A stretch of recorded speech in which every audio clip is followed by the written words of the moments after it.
Talvez a prática religiosa mais comum de todas da tradição judaico-cristã seja a oração. Existem diferentes tipos de oração. Pode ser de ação de graças, você dá graças a Deus por uma coisa boa que aconteceu na sua vida. Pode ser a de confissão de pecados, você admitir o seu erro, reconhecer o seu pecado, admitir que você fez uma coisa errada, ou talvez algo certo que era para você ter feito, mas você não fez. Pode ser a oração de louvor, né? Você adorar a Deus pelo que Ele é. A oração de louvor e a de ação de graça são muito próximas uma da outra, tematicamente falando. Mas de todos os tipos de oração, não tem dúvida que o mais conhecido de todos, o mais comum de todos, é o de petição, o de súplica.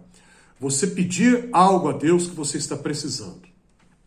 Jesus nos ensinou a fazer assim. Na chamada oração do Pai Nosso, ele inclui petições. O pão nosso de cada dia nos dá hoje, pedindo o sustento diário, a provisão diária.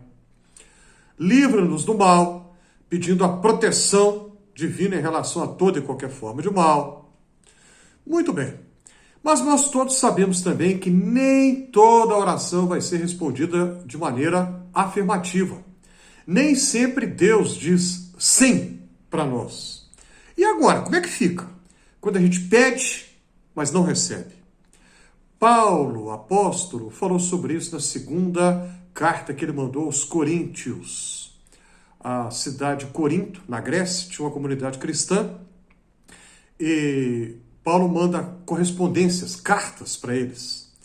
Na segunda carta, que é de todas a mais intensamente pessoal, de todas as cartas que Paulo escreveu, na segunda aos Coríntios, ele fala que teve experiências espirituais incomuns, que normalmente não acontecem, experiências espirituais que não são do dia a dia. E para que ele não ficasse orgulhoso, soberbo por causa daquilo, ele diz que sofreu algo, ele fala que foi um mensageiro de Satanás. E ele chama a experiência que ele sofreu de espinho na carne.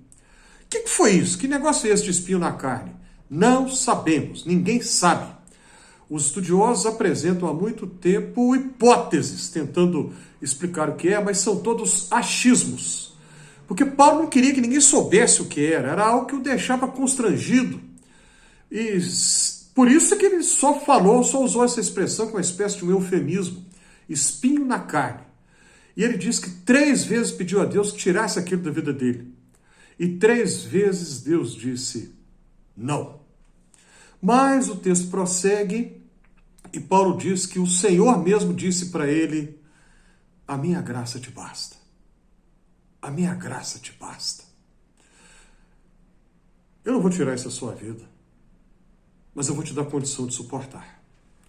E depois Paulo apresenta um de muitos, paradoxo da vida cristã. O paradoxo é a contradição aparente. Paulo diz assim: o poder se aperfeiçoa na fraqueza. Na lógica humana, o poder se aperfeiçoa no poder. E a fraqueza só vai gerar mais fraqueza ainda. Mas a lógica do reino de Deus quebra a racionalidade humana, joga essa racionalidade por terra.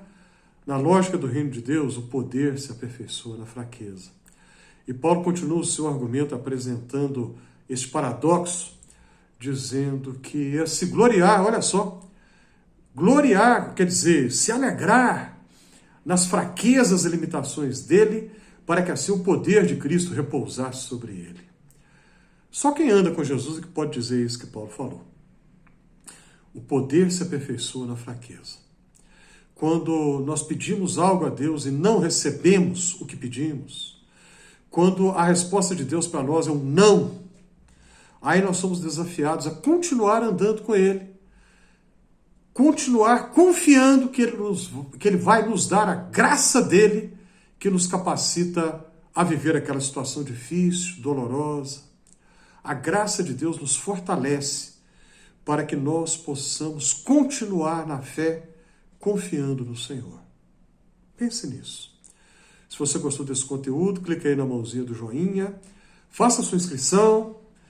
Tem gente que já se inscreveu, se este é o seu caso agora, eu te agradeço.